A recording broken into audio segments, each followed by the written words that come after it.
Okay. You want to open us in prayer? Yeah. Okay. All right.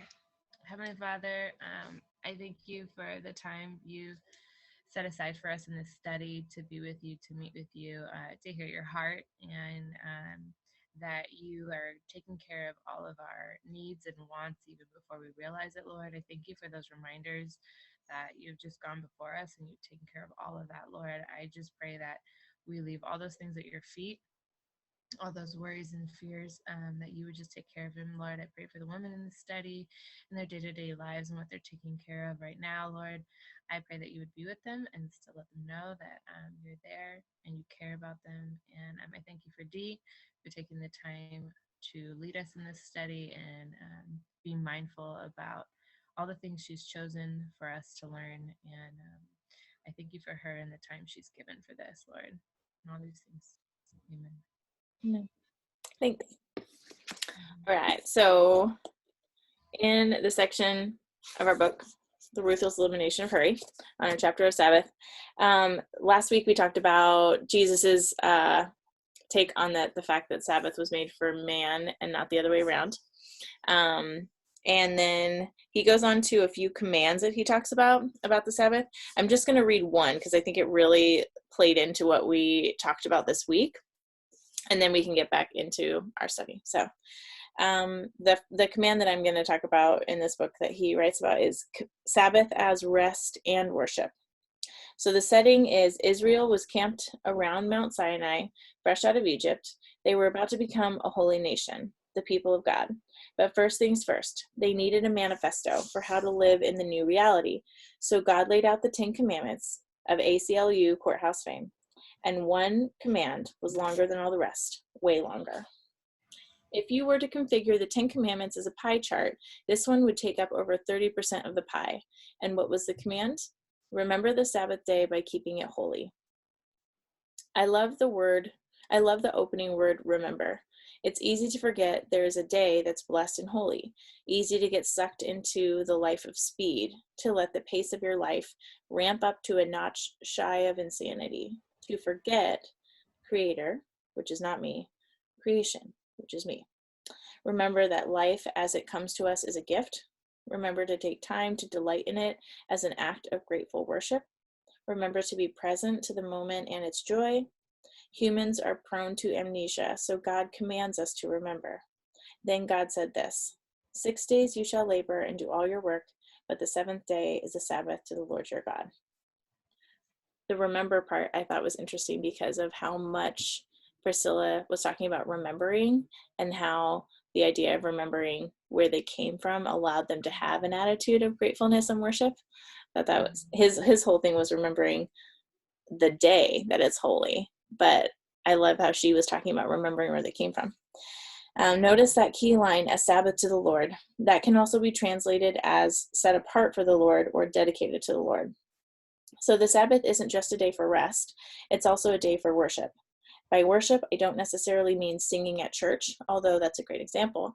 I mean whole life orientation toward God. Take note because this next line is crucial. The Sabbath isn't the same thing as a day off.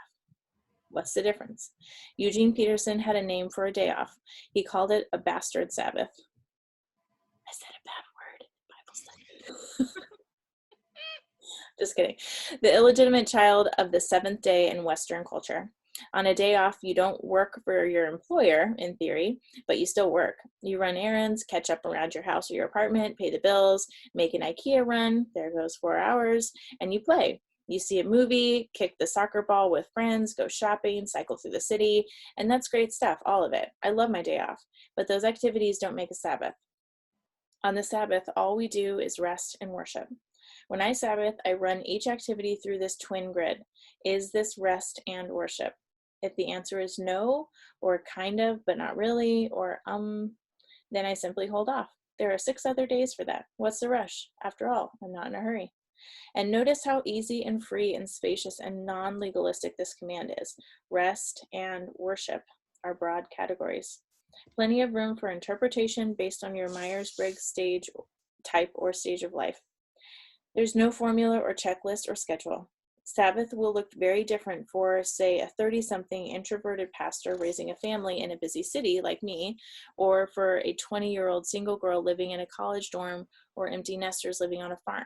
That's great. You do you. The important thing is to set aside a day for nothing but rest and worship. Often people hear worship and assume that means singing Bethel songs all day while reading the Bible and practicing intercessory prayer. That's all great stuff, but I mean worship in the wide, holistic sense of the word. Expand your list of spiritual disciplines to include eating a burrito on the patio, or drinking a bottle of wine with your friends over a long, lazy dinner, or walking on the beach with your lover or best friend. Anything to index your heart towards grateful recognition of God's reality and goodness. Then the Sabbath ended with the why, the driving motivation behind the Sabbath. For in 6 days the Lord made the heavens and the earth and the sea and all that is in them, but he rested on the seventh day. Therefore the Lord blessed the Sabbath day and made it holy. The Sabbath is the only one of the 10 Commandments with a why behind it. God doesn't say don't murder and here's why it's bad, or don't steal and here's why it's not a good idea. But for Sabbath, God goes back to the Genesis story, calling his people into the rhythms of grace. In fact, I find it fascinating that the Sabbath is the only spiritual discipline that makes it into the 10 Commandments. Not church or Bible reading, not even prayer. Sabbath is the anchor discipline of the people of God, so crucial that God lovingly commands us to remember to rest.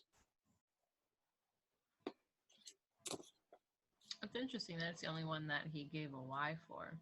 Mm-hmm. Like, it's such a crazy idea. We needed it. Like, we Yeah. needed the why, but I don't know. That's interesting. All right, so next week will be our last week That's of the crazy. study. Fast. So crazy, but we'll read the very last section of this, which is my favorite part of the chapter. The best. Huh? The best for last. Best for last. Yeah, so actually, this week is a little bit different.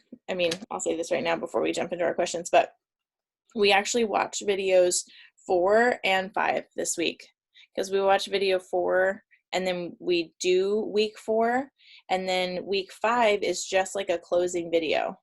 There's no study to go along with it. So just so you know, you end up you get a double portion. I was like waiting to say that. Just kidding. Okay. So the first question, I'm actually going to read a little bit before I preface it, or as a preface, I guess. Turn to page 70.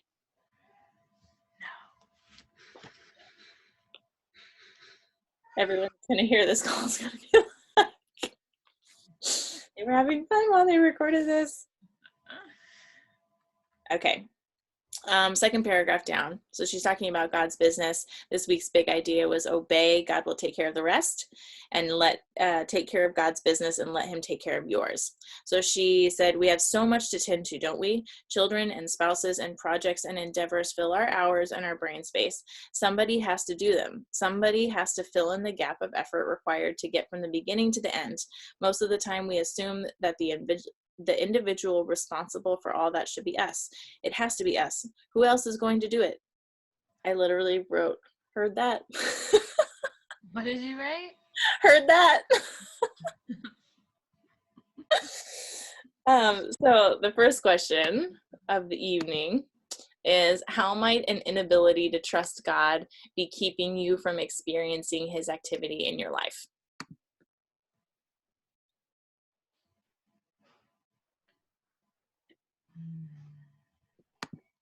I think I know it's kind of broad.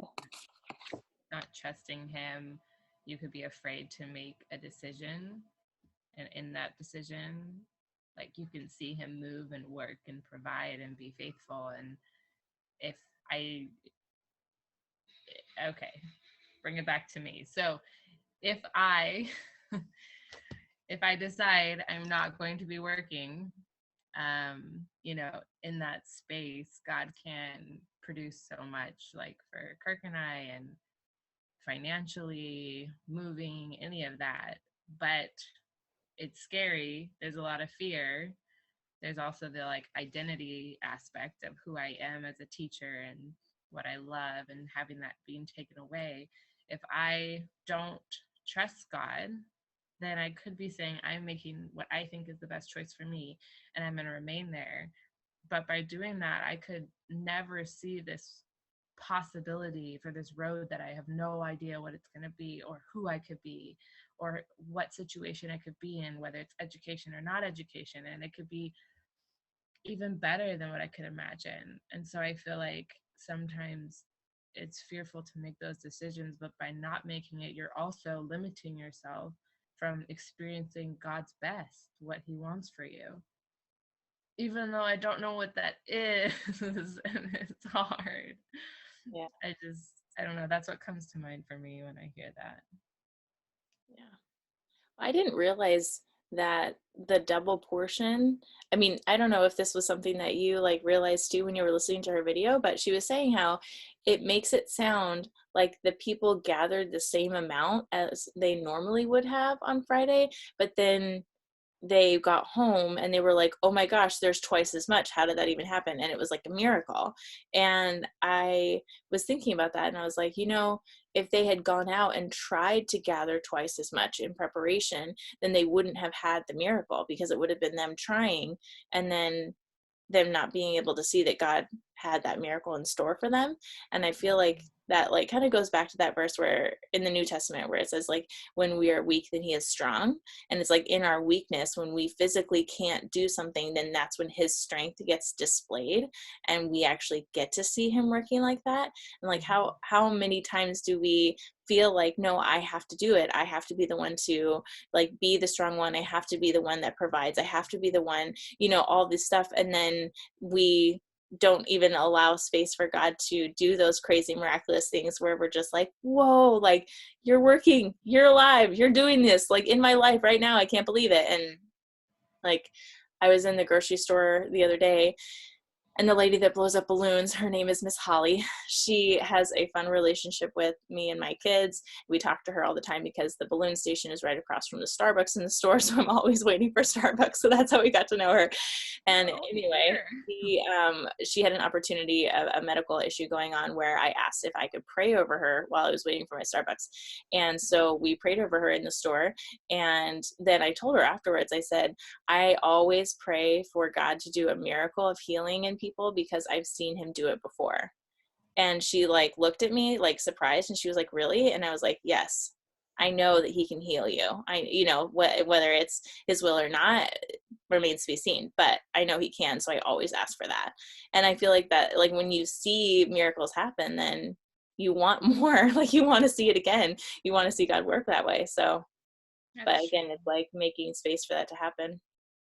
That's true, though. I think you fall back on that. Like, even like right now with what I'm saying, like a fearful decision, like you fall back on like how he has come through and how he has shown me like so much mercy and grace. And he's, rewritten my story and all those things. Like, he's been so faithful to the desires of my heart. And it helps you. It helps you continue with that faith. Yeah. On Sunday we did a new song.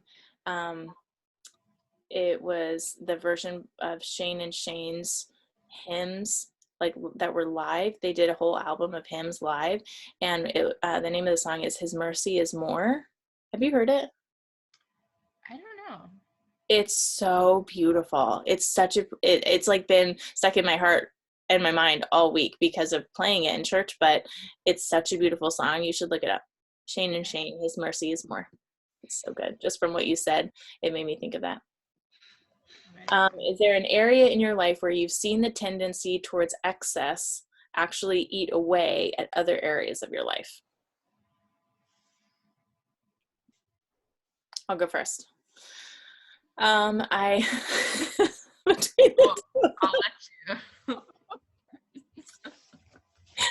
you. I think physical excess makes me stressed, and I see it in the kids too. And it's weird, but when we have toys everywhere, when it's dirty, when there's no organization because they just have too many things, they don't actually sit down and play with their toys. And I can't sit down and enjoy it either. But like I've noticed that if I go through all their toys, donate the ones that they aren't playing with anymore, throw away the things that are only in partial pieces that don't work anymore, and only have a few toys that they can play with and they can choose and it's organized, they'll sit there and play with them for like the longest time. And I'm just like, wow. And it's calm and I want to be sitting there playing with them too. And I don't even know, that doesn't even make sense why, but it's when they have too much stuff and it's disorganized and messy, it causes me to be stressed, and they don't even sit and play with it. They just like they run around on the toys and then hurt themselves. So Actually, that makes complete sense. Only because um, I don't know where I heard this. Maybe it was even in this study, and I could be ridiculous. But there was this, like, if you gathered a bunch of kids together and then there was like an edge or something or a cliff, they never used the space that they had. They stayed so far to one side because there wasn't like a boundary. Was that from this?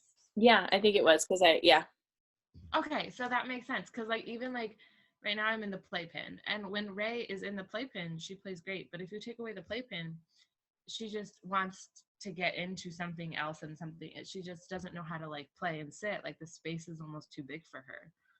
I don't know. So you that feel makes secure sitting in the playpen. sense. It never made it out. Okay, Ray and I were playing, and then Kirk took Ray, and I'm just still here. So Okay, you're in your natural habitat now. I'm very secure. The tent, you know, all the things. Um, but I think you're right. When there's like excess, it like it makes you feel like you need to keep up with certain things, Mm-hmm. and it makes me I more tired. Like if I have a decoration there and then the holiday changes, oh, I feel like I need to replace it with the next decoration. So if I don't have one, now it's on my, like, oh, I need to go get that. Did I need it? No. But because I had something in place before, it's almost like I don't know. Yeah. It's like excess. It's and then it clutters the space in mind. And I realize that sometimes it's not always good. Yeah. Well, moving here and having everything in storage and realizing like as I unload it, I'm like gonna be like, well, I didn't use this in 2.5 years. Do I really need this? Like I feel like moving's always like a good litmus test of like, do you need this or do you not need this? And why is this all in boxes? Like why, That's true. that was actually the second command, like in that section was fighting like the materialism. It was like basically like stick it to the man, don't buy stuff on Sunday, like don't get sucked into the trap of like materialism and like constantly consuming, just because of like I don't know how much slavery and stuff is still in the world to make really cheap goods for people that are willing to buy them all the time. And it was interesting take on that, but kind of not really focusing where we were going. But describe an area where generosity has actually created capacity and increased your life.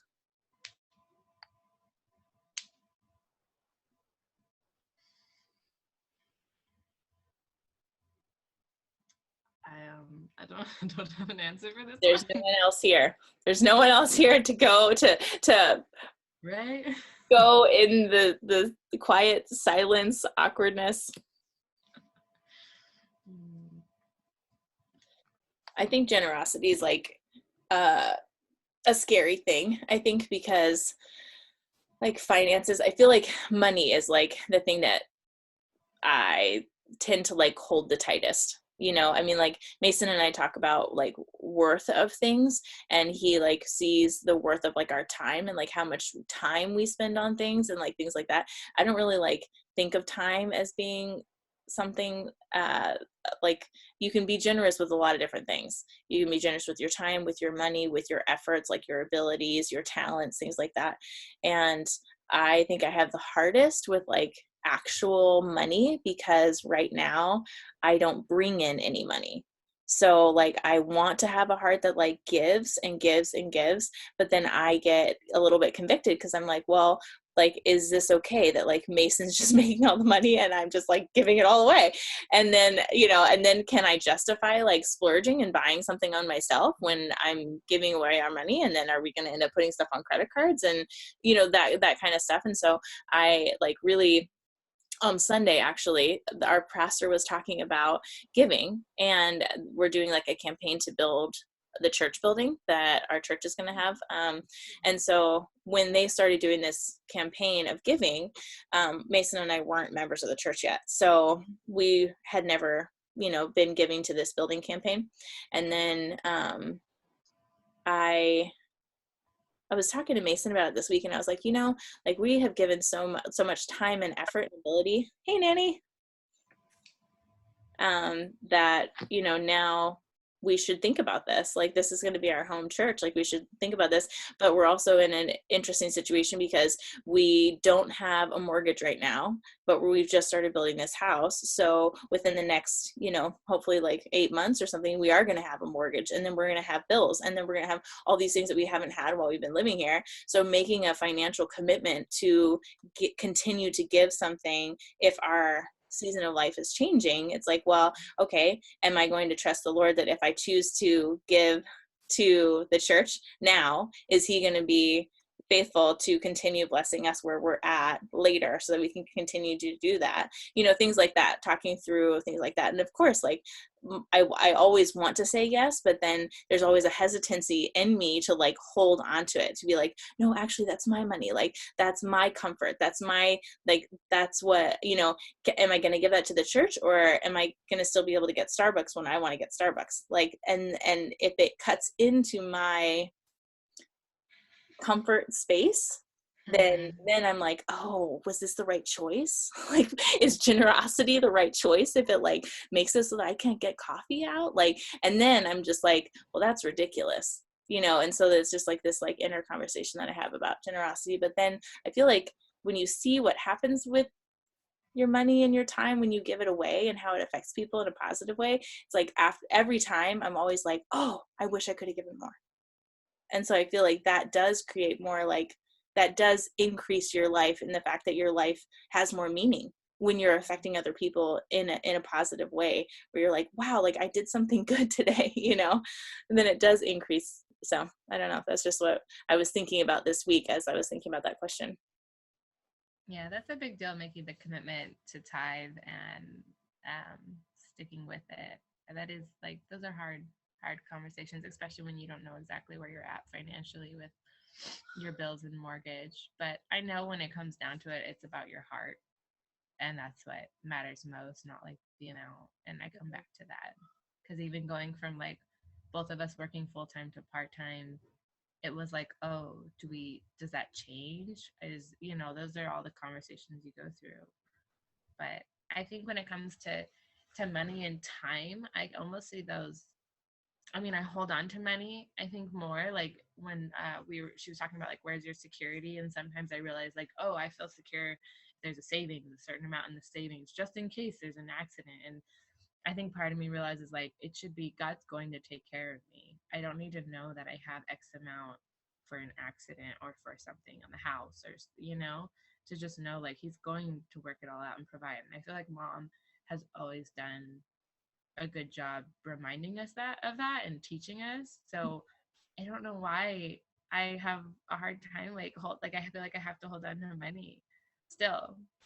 I don't know what it is, and I don't know. And then time, I feel like I like to decide like, is that okay for me to say yes to that person or do this with that person because of like how limited my time is.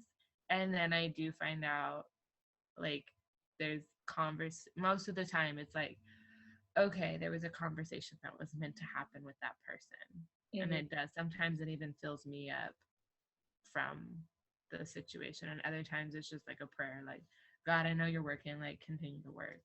Mm-hmm. And so it's a good reminder when I am trying to be selfish with my time. Like, oh, no, I don't have time for that. I need to take care of my family and I need to do this and this. But it is hard.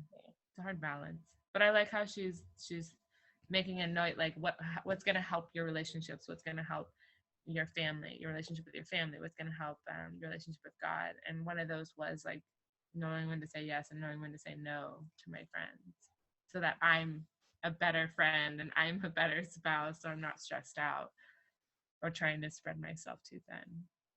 Yeah.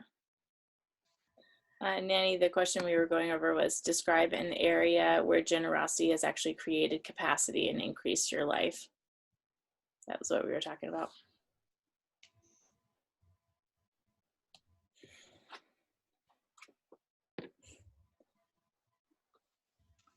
Did you have anything, Lauren, this week that you was like a major takeaway for you? Or you, Annie? But besides writing down all of my page of fears, and God, I promise to take care of your stuff if you take care of mine, you mean? Oh, a whole page of fears, Lauren? Well, it said to be honest, Nanny. I was being honest. Okay. But dig deep. I mean, there's a lot that could happen in the next couple months. Yeah. Lots of fears there. On the last page, there was one of our questions was, who are some people you can solicit to help keep you accountable in this area of your life? And it actually surprised me, but I realized that Mason can be an accountability partner for me in everything that we're learning, because Saturday was Jude's birthday party. It was a lot to get ready, a lot of work, and it was fun, but it was also left us completely exhausted. And so Mason told me, he was like, tomorrow we are Sabbathing. And I started laughing. He's like, no, I'm serious. We are having a Sabbath Sunday. And I was like, okay. And he's like, that means nothing. Cease working. I was like, okay, I get it. And then, so I played on Sunday morning, so I was at church. And so then I forgot that we were having a big church dinner, at like a community dinner that night. And church was actually providing dinner. And so I messaged Mason and I was like, hey, do you want to go to this tonight? I forgot that it was happening. And he wrote back #Shabbat. And I was like, is that a no? To cease, to stop. He's like, we're doing nothing. And I was like, okay.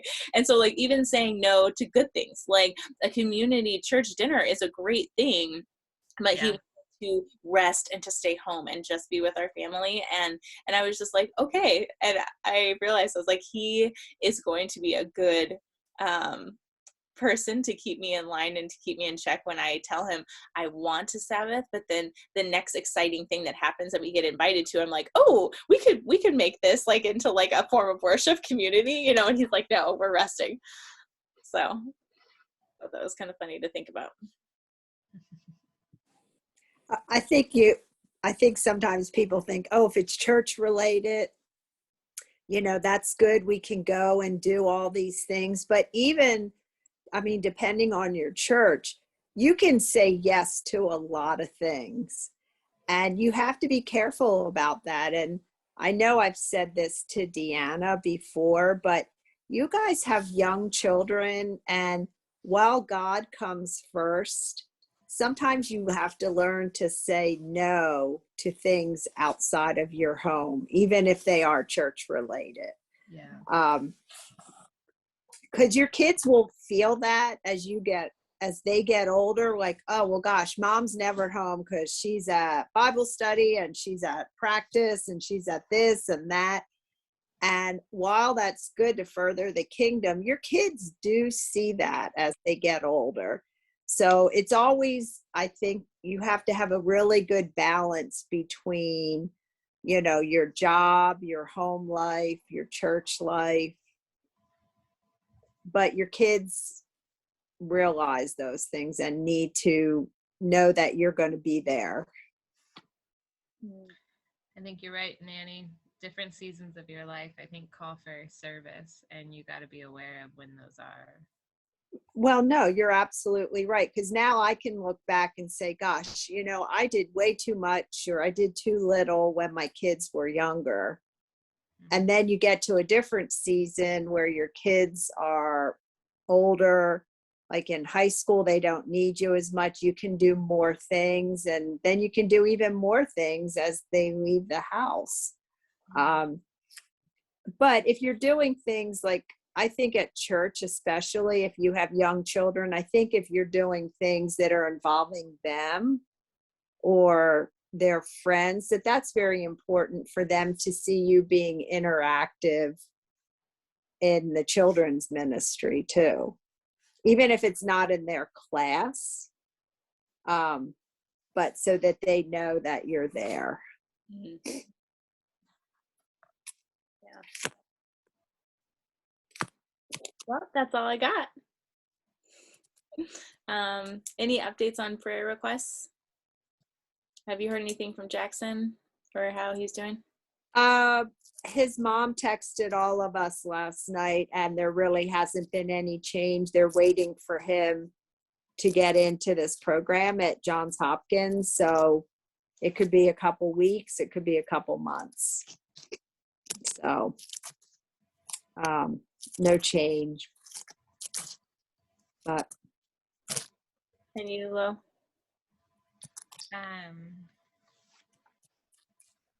No, I still feel like I'm meant to teach until Christmas, and I feel like I need to trust God in that.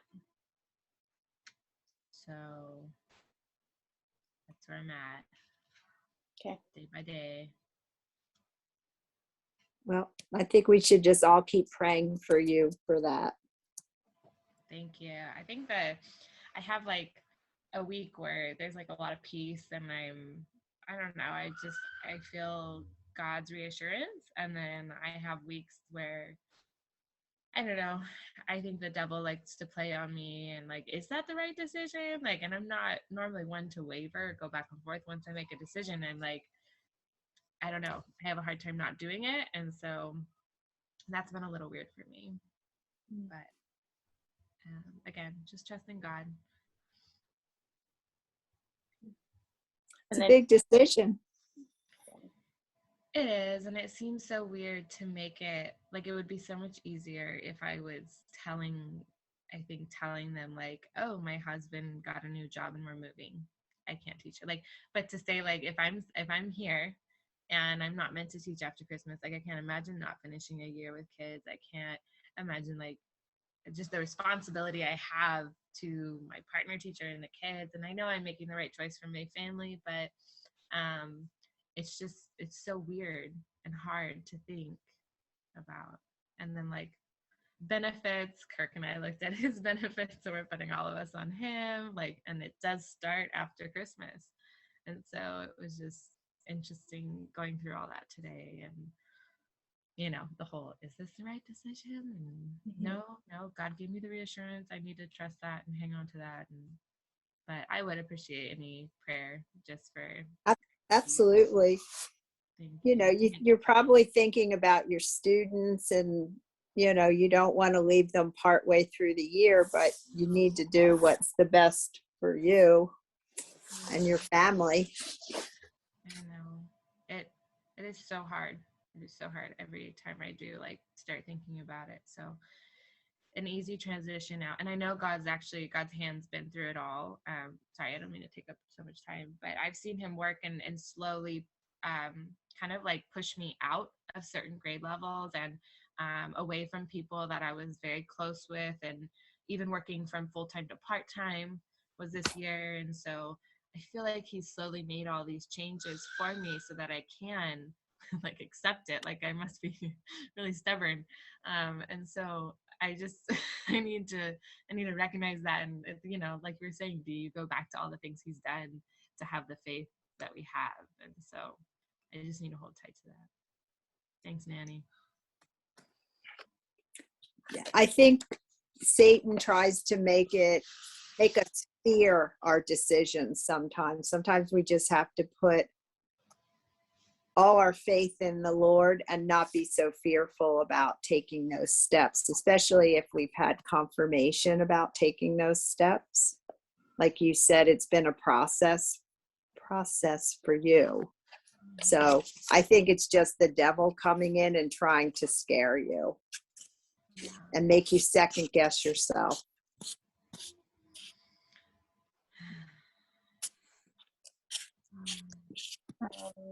I think the only other thing I had was prayers for our grandpa. And so he was put on palliative care this week, which I think will really help all the issues that they're having. But I think his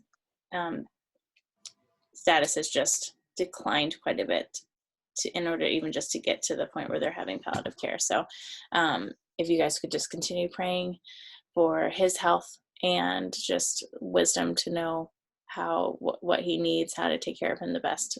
On my grandmother's and my aunt and uncle, my mom, they're all taking care of him. So now they'll have palliative care starting soon, I guess. But yeah.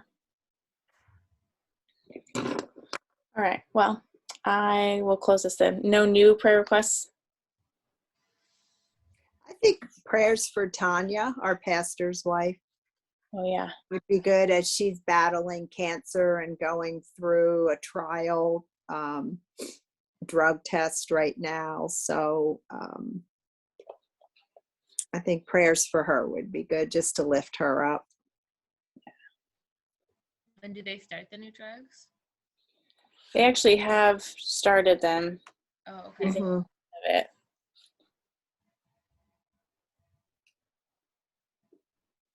She goes back to Johns Hopkins tomorrow, right? I think she said, for treatment. Okay. Yes. All right.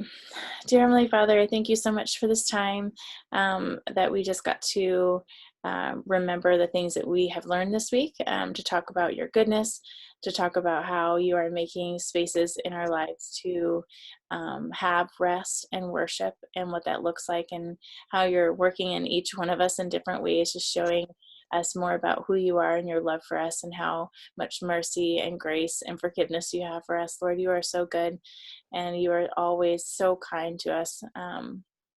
I thank you that even as we struggle through these different phases of wanting to hold on to things and not wanting to release them, Lord, I thank you so much for walking this journey with us, so that we can learn how to trust you and learn to give these things over to you, so that you can give us double portions and miracles and things that we would never experience otherwise.